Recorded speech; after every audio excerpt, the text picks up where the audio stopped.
Halo teman-teman semua, kembali lagi bersama saya Alwi Dimuktibo. Nah, pada video kali ini saya akan mencoba menjawab soal-soal yang ada di ujian akhir semester di mata kuliah Pertanian Industrial Berkelanjutan. Tanpa berlama-lama lagi, langsung saja pada soal yang pertama, yaitu ilmu perencanaan wilayah merupakan salah satu disiplin ilmu multidisiplin yang mengintegrasikan beberapa aspek. Jelaskan aspek-aspek tersebut disertai dengan ilustrasi penerapan yang relevan dengan perencanaan wilayah pertanian industrial berkelanjutan. Ya, memang benar bahwa ilmu perencanaan wilayah merupakan ilmu yang multidisiplin karena di dalamnya kita banyak belajar berbagai hal. Nah, dalam merencanakan kawasan industrial berkelanjutan, kita harus mengintegrasikan beberapa aspek. Nah, aspek ini yang pertama adalah ada aspek ekonomi, yang kedua ada aspek sosial, dan yang ketiga ada aspek kondisi fisik wilayah, dan yang keempat ada aspek lingkungan. Di sini saya akan menjelaskan keempat aspek tersebut agar teman-teman di rumah dapat memahaminya dengan baik. Yang pertama itu ada aspek ekonomi, bahwa aspek ekonomi itu merupakan aspek yang cukup penting dan memiliki peranan yang urgent dalam menentukan suatu kawasan perencanaan. Nah, dalam suatu kegiatan perencanaan, aspek ekonomi itu menekankan pada kegiatan yang berkaitan dengan bidang ekonomi wilayah. Nah, kegiatan analisis ekonomi wilayah itu dapat dilakukan dengan perhitungan-perhitungan LQ, SI maupun LI. Nah, output dari perhitungan tersebut kita akan mengetahui kiranya komoditas mana yang unggul, komoditas mana yang sedang berkembang, dan angka kesempatan kerja pada lokasi perencanaan. Yang kedua itu ada aspek sosial, bahwasanya aspek sosial itu menekankan pada kondisi masyarakat, keadaan masyarakat, budaya masyarakat maupun adat istiadatnya di sana itu bagaimana. Sehingga dengan mengetahui hal tersebut dalam merencanakan kawasan industrial berkelanjutan, kita dapat tahu apa nih yang dimau oleh masyarakat di sana. Sehingga ketika perencanaan itu menekankan pada aspirasi masyarakat, perencanaan tersebut, tujuan dari perencanaan tersebut itu akan mudah untuk dicapainya. Yang ketiga itu ada aspek fisik wilayah. Nah, aspek fisik wilayah di sini itu menekankan pada kondisi wilayah yang kita rencanakan. Dalam perencanaan wilayah pertanian industrial berkelanjutan, aspek fisik wilayah itu digunakan untuk meninjau kesesuaian lahan, daya dukung daya tampung lahan, serta ketersediaan sarana prasarana pada wilayah perencanaan. Yang keempat itu ada aspek lingkungan. Nah, aspek lingkungan ini merupakan aspek yang menekankan pada ekosistem lingkungan, keanekaragaman hayati yang ada pada lokasi perencanaan, serta sumber daya alam yang ada di sana. Nah, dalam perencanaan wilayah industrial berkelanjutan di sini ditekankan pada pemilihan lokasi dengan sumber bahan baku. Pastinya pemilihan lokasi itu paling gampang didekatkan pada sumber bahan baku, di mana nantinya apabila lokasi dan sumber bahan baku itu dekat, proses distribusinya akan cepat sehingga berdampak pada pengeluarannya nanti akan minim juga. Lanjut saja pada soal yang nomor 2, yaitu berikan penjelasan untuk beberapa metode perencanaan wilayah berikut aplikasinya. Yang pertama ada analisis entropi, yang kedua ada LQ, SI, dan LI, dan yang ketiga ada analisis Sifser, dan yang keempat ada analisis gravitasi. Nah, di sini saya akan menjawab soal yang nomor 2, di mana analisis entropi. Yang pertama, analisis entropi itu merupakan analisis yang digunakan untuk mengukur kesenjangan ekonomi dan konsentrasi industri.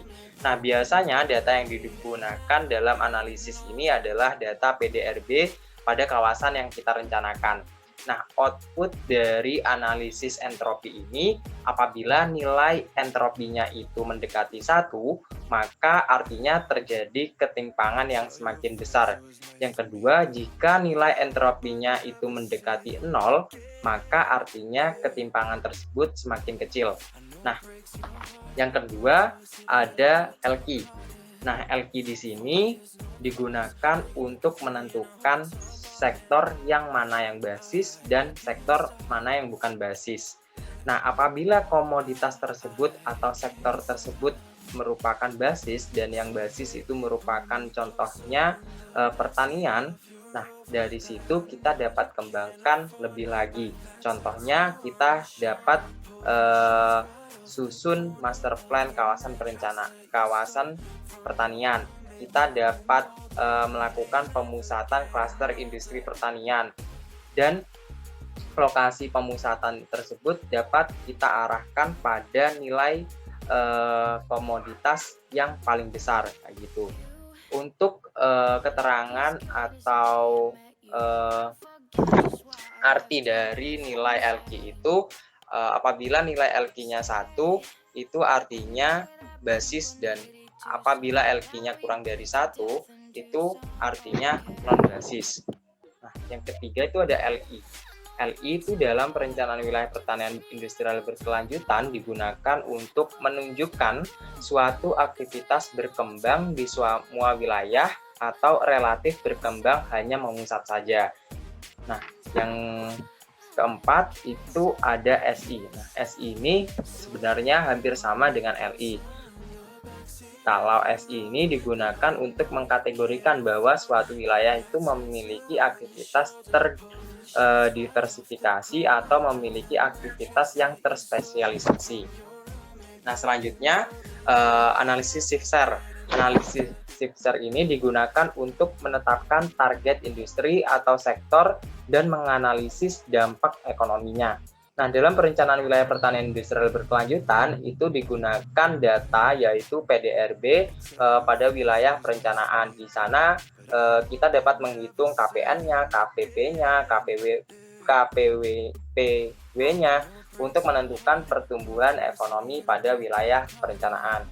Nah, lanjut saja pada soal nomor 3, yaitu sebagai seorang perencana wilayah harus memahami konsep pembangunan pertanian berkelanjutan yang bersifat multidimensi berdasarkan aspek ketangguhan ekonomi atau perbaikan efisiensi pemanfaatan sumber daya, ketangguhan sosial, dan ketangguhan ekologis. Berikan ilustrasi Anda terkait dengan konsep perencanaan yang memiliki perspektif dalam mempertimbangkan peran A. Lingkungan hidup dan ekosistemnya, B. Perubahan iklim global, dan C. Partisipasi dan peran masyarakat. Nah, di sini saya akan menjawab pertanyaan nomor 3 itu. Nah, yang pertama tadi disebutkan bahwa lingkungan hidup dan ekosistemnya. Dan memang benar bahwa perencanaan pembangunan ataupun apapun itu harus memperhatikan aspek lingkungan. Karena dengan memperhatikan aspek lingkungan nantinya perencanaan atau pembangunan akan tetap berkelanjutan tanpa merusak ekosistem yang ada di dalamnya. Nah, lingkungan hidup dan ekosistem di dalamnya itu merupakan salah satu hal yang harus diidentifikasi, dikaji lebih lanjut untuk melakukan sebelum melakukan pembangunan. Nah, kelestarian dalam suatu lingkungan itu tetap harus dipertahankan atau paling tidak perlu dijaga dan diganti apabila kelestarian tersebut itu dihilangkan untuk suatu pembangunan kawasan industrial berkelanjutan.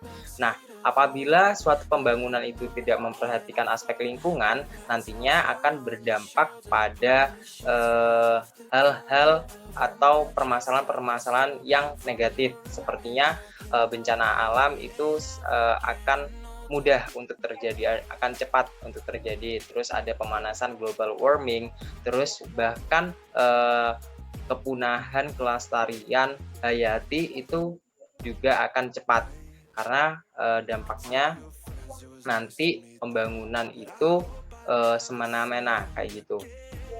Yang kedua tadi disebutkan bahwa perubahan iklim. Perencanaan kawasan pertanian itu yang tidak memperhatikan kajian lingkungan nantinya akan berdampak pada pemanasan global juga. Perubahan iklim itu bisa disebabkan karena alih fungsi lahan yang tidak sesuai dengan peruntukannya. Selain itu, pembuangan limbah industri yang mengandung bahan yang berbahaya untuk lingkungan. Nah, dampak yang akan dihadapi apabila terjadi perubahan iklim global adalah keberlangsungan pangan yang terhenti. Karena produktivitasnya akan menurun serta gangguan dari pencemaran yang ditimbulkan dari limbah-limbah industri itu tadi kayak gitu. Nah, melihat hal tersebut perlu adanya strategi untuk para pengembang dan untuk kita semua untuk mengatasi hal tersebut agar nantinya pemanasan global itu tidak terjadi. Contoh yang strategi yang perlu kita lakukan yang paling mudah adalah penyediaan RTH privat. Jadi setiap kawasan industri itu harus menyediakan RTH privat untuk memenuhi target RTH privat perkotaan, yaitu 30%, 20% RTH publik, dan 10% RTH privat. Yang kedua adalah menggunakan teknologi-teknologi yang ramah lingkungan, sehingga nanti limbah yang dihasilkan pun itu akan ramah lingkungan. Dan yang terakhir, kita bisa menggunakan bahan-bahan industri pengolahan yang ramah lingkungan. Dan yang ketiga tadi disebutkan pada soal bahwa adanya partisipasi dan peran masyarakat, dan memang benar bahwa dalam proses pembangunan atau perencanaan suatu kawasan perlu memperhatikan aspek peran dan partisipasi masyarakat. Nah, pasalnya masyarakat itu juga memiliki suara untuk dapat mengetahui tujuan apa sih dari perencanaan kawasan industrial berkelanjutan itu. Nah, perencanaan yang mengikutsertakan peran dan partisipasi masyarakat akan dapat mempercepat tujuan dari proses perencanaan tersebut. Nah, contohnya nih, dalam perencanaan kawasan pertanian industrial berkelanjutan, masyarakat itu dapat diajak untuk melakukan kegiatan sosialisasi. Selain itu, dari kegiatan sosialisasi nanti masyarakat akan tahu sekiranya manfaat apa yang akan diberikan oleh pengembang untuk masyarakat di sana. Kalau masyarakat di sana tertarik dan masyarakat merasa dilibatkan di sana, masyarakat akan ikut senang dan akhirnya perencanaan tersebut akan cepat untuk mencapai tujuan yang dicanangkan di awal kayak gitu. Di sini masyarakat juga perlu difasilitasi, contohnya dibuatkannya wadah tersendiri perkumpulan, contohnya perkumpulan petani untuk menunjang kegiatan pertanian industrial yang ada di sana. Nah, apabila suara dan peran partisipasi masyarakat dapat ditampung dengan baik, nantinya akan berdampak pada kesuksesan perencanaan kawasan. Dan soal yang terakhir, yaitu soal nomor 4, adalah dalam hierarki dokumen perencanaan tata ruang terdapat RT/RW, RDTR, RTBL, serta RTR kawasan strategis. Nah, jelaskan menurut pemahaman Anda keterkaitan masing-masing dokumen rencana tersebut dengan pertanian industrial berkelanjutan. Nah, jawaban saya di sini adalah sebenarnya semua dokumen yang tadi disebutkan itu konteksnya sama, yaitu di dalamnya terdapat rencana-rencana maupun konsep-konsep pengembangan pola ruang maupun struktur ruang.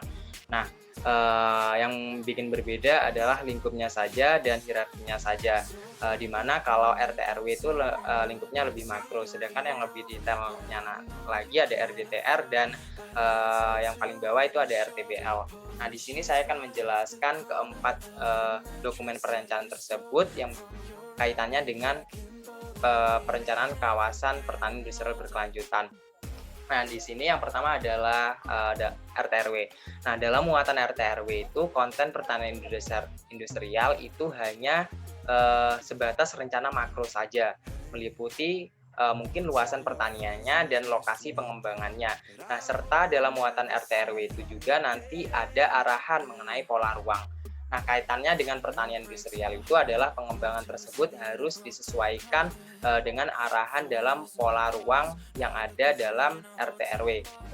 Dan yang kedua itu ada RDTR. RDTR atau Rencana Detail Tata Ruang itu lingkupnya di bawah RT/RW, di mana RDTR itu lingkupnya hanya sebatas kawasan perkotaan atau kecamatan saja. Nah, lingkup dari RDTR itu dalam perencanaan industrial berkelanjutan itu hanya sebatas perwujudan kawasan pertanian saja. Dan dalam RDTR nanti juga ada tabel TBX, di mana dalam kaitannya dengan perencanaan kawasan industrial berkelanjutan nantinya dapat ditinjau di tabel ITBX mana lokasi yang kiranya cocok untuk dikembangkan atau didirikan industri pertanian berkelanjutan. Nah, dalam mengembangkan industri tersebut diharuskan sesuai dengan arahan dalam perwujudan kawasan pertanian maupun yang ada di dalam tabel ITBX. Dan yang ketiga itu ada RTBL. RTBL itu rencana tata bangunan lingkungan. Nah, lingkup RTBL itu hanya sebatas koridor atau jalan, kayak gitu. Isi dalam RTBL itu tidak hanya rencana, juga itu melainkan konsep pengembangan. Nah, kaitannya dengan pertanian industrial berkelanjutan itu rencana dalam perencanaan kawasan pertanian industri berkelanjutan itu diarahkan pada konsep pengembangannya. Jadi dengan menentukan konsep pengembangan nanti akan terfokus kiranya nanti di sana kegiatan apa yang dilakukan, terus tujuannya bagaimana dan lain-lain. Dan yang keempat itu RTR kawasan strategis. Nah, rencana tata ruang kawasan strategis itu merupakan rencana rinci dari kawasan yang diprioritaskan karena memiliki pengaruh yang sangat penting. Contohnya memiliki pengaruh yang ekonomi yang sangat besar ataupun memiliki pengaruh mengenai kegiatan sosial kayak gitu. Nah, dalam pertanian industrial berkelanjutan, pembangunan ataupun rencananya itu nanti diarahkan pada lokasi yang sudah diatur. Karena dalam RTR kawasan strategis ini lokasinya sudah diatur mana saja yang merupakan lokasi strategis ekonomi, mana saja yang lokasi strategis teknologi dan lain-lain. Nah, dari situ muncul arahan-arahan dalam merencanakan kawasan pertanian nanti harus disesuaikan dengan arahan yang sudah tertuang pada RTR kawasan strategis gitu. Nah, mungkin itu saja jawaban dari saya sendiri untuk soal-soal ujian akhir semester di mata kuliah pertanian industri berkelanjutan. Mungkin untuk teman-teman semua, semoga video yang saya buat kali ini dalam menjawab soal-soal UAS, semoga bermanfaat untuk teman-teman semua dan teman-teman semua dapat memahami apa yang saya jelaskan tadi. Sekian dari saya Alwi, undur pamit. Terima kasih. Assalamualaikum warahmatullahi wabarakatuh.